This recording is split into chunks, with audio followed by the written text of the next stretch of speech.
I'm Paul Barral. I'm Key Account Manager for AddUp. I work for the Europe, Middle East and Asia regions.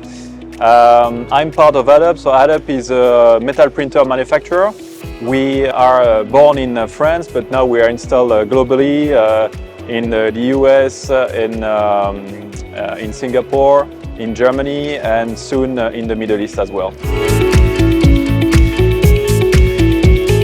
We are, first of all, so with this project of being present in the Middle East, we intend to get a better knowledge of the ecosystem.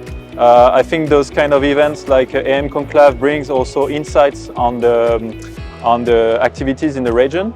For now, we see that there is a good potential.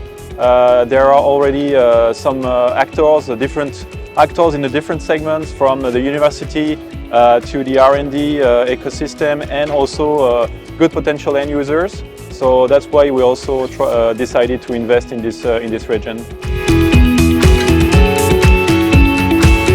I think the mix between the different actors, different players of the market, coupled with a lot of speeches, keynotes that bring a lot of information. I think in a very short term of 2 days, we get a lot of information, and also being present as an exhibitor brings also other discussions for us and possibilities to get in touch with the ecosystem.